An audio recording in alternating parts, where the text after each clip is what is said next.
کوزمینکی شهر مسکو روز 14 ایول باز 42 اشتراکچه زنازنی شب 12 ایول بین مهاجران در نزد ایستگاه مترو کوزمینکی را به 15 روز حبس مأموری محکوم کرد.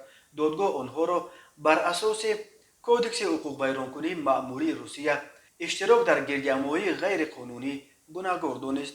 این 42 نفر افشده بر علاوه 6 نفر اول است که روز 13 ایول با عین اتهام به عین جزا 15 روز حبس مأموری محکوم شدند.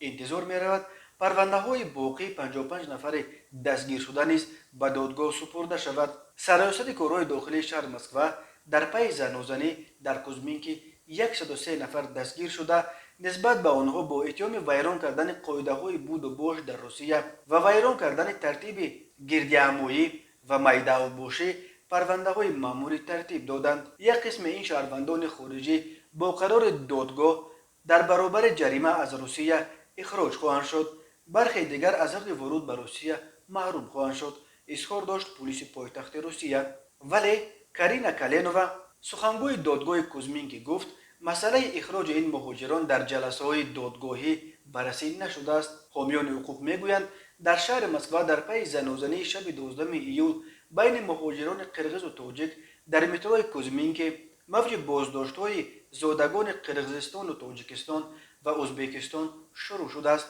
به حساب کریم جان یاروف تا شام 13 ایول تنها از زادگان قرغیزستان حدود 600 نفر دستگیر شدند.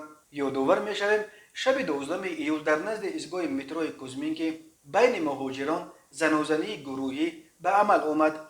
در زنازنی حدود 200 نفر اساساً زادگان قرغیزستان و تاجیکستان اشتراک داشتند.